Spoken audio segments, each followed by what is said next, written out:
Welcome back to the weekly chat, everyone. Console fatigue. That's the topic of today. Are you guys all tired of gaming consoles? I'm not going to lie. I've kind of dropped off on gaming quite a bit, as evidenced by my own channel. I haven't done a gaming video in a little while. And some of that is because it does take just a lot of time to edit a gaming video. And I just don't have the time for that, especially when I'm trying to do at least 2 uploads a week now. But the fact of the matter is, in general, I'm just not gaming like I used to. I've tried to find fixes for it. I've tried to hit that nostalgia a bit just to get gaming back in my mind.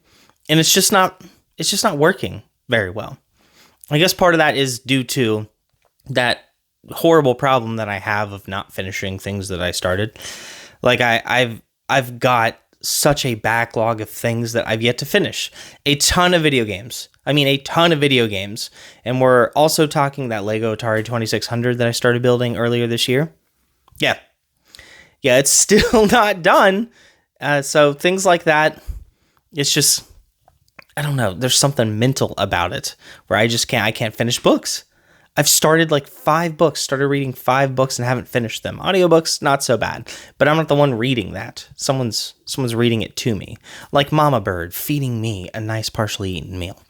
But the fact of the matter is, when it comes to consoles especially, ever since the era of Xbox 360 and PS3, but not PS3 because I've never even owned a PS3, but like that era of time, I've just not been into games like I used to. I used to game all the time. Too much, in fact, I was quite socially inept, except when I had that gaming headset on. If you could get past all the racial slurs in the lobbies, there were some fun times talking to people. No, I'd actually use private chat. No, public chat, no. Absolutely not. I hated that crap for the exact reason that I just said. I may be a white boy, but I don't like to just sit there and listen to people shout out constant slurs myself. It's unoriginal, guys. Come up with some original content.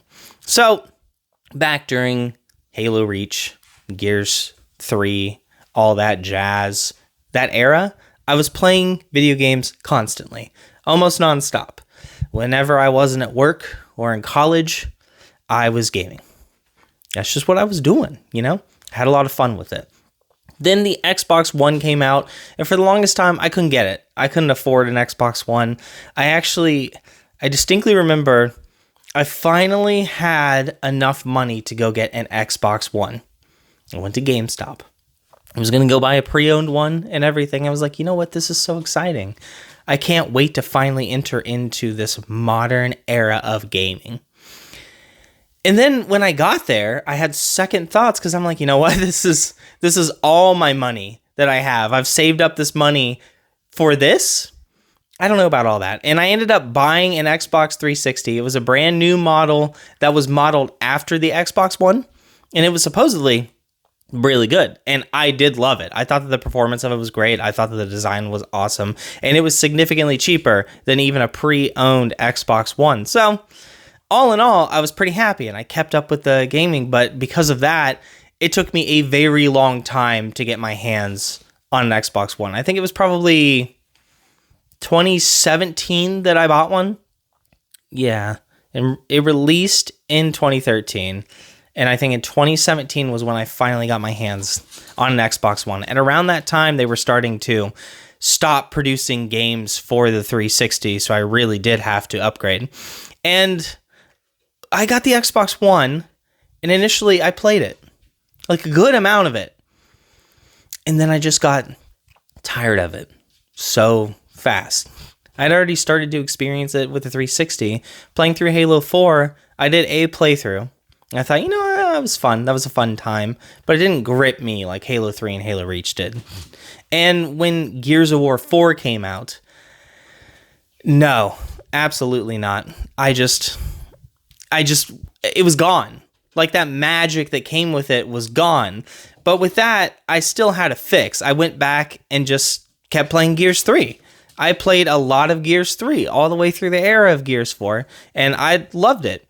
Then we reached the era where Gears 5 and Halo 5 and stuff released, and I don't know if it was the quality of the game or what, but I just wasn't there for it.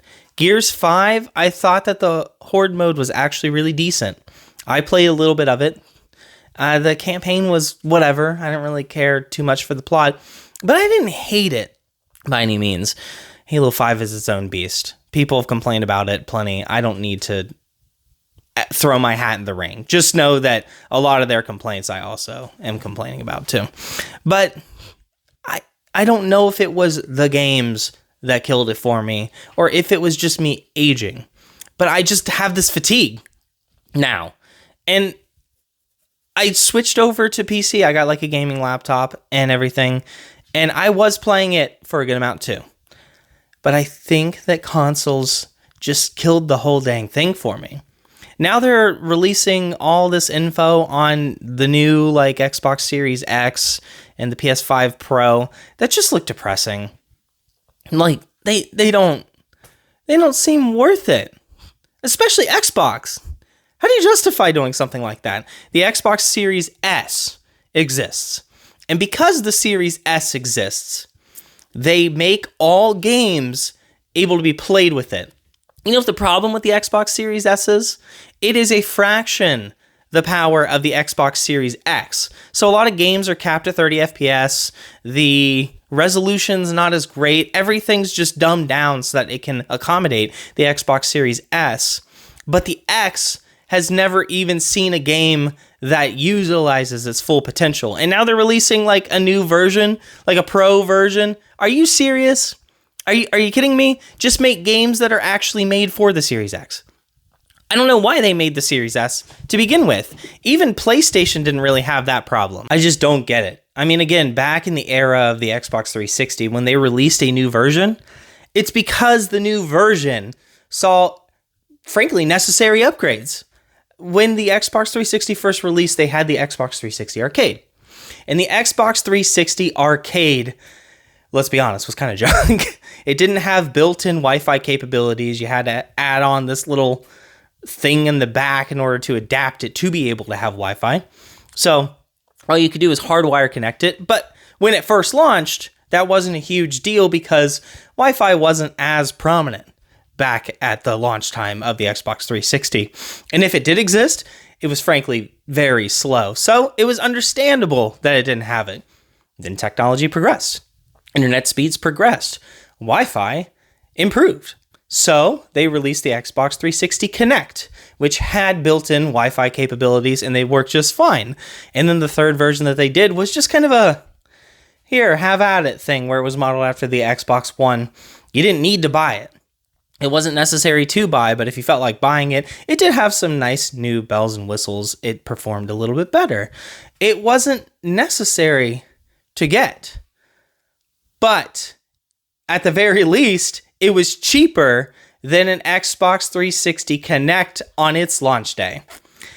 And now, here we are at the Xbox Series X, and it's being re-released for pretty much the same amount of money, and it doesn't even have a disk drive anymore. It doesn't make any sense, and there's a lot of disk drive holdouts. I actually was watching a Knowledge Husk video just yesterday, in fact, talking about a similar concept, but he was talking about physical media specifically.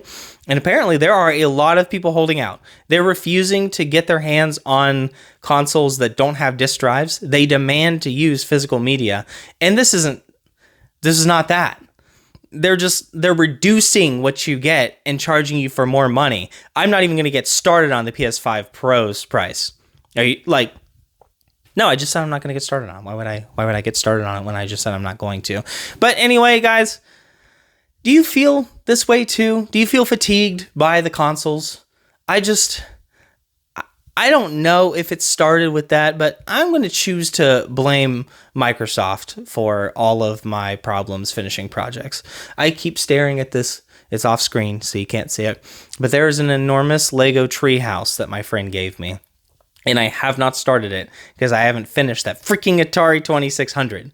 I can't get it done. I just can't do it. Yesterday, I pulled it off the shelf and put it on the couch in the living room to start making it again. And then I got distracted folding laundry, and then I went to bed. That's just my life now. So anyway, guys, leave a like and subscribe. Please go check out this skit. I worked real hard on it. It's super funny, and it's based on a true freaking story. Thanks for watching. Bye.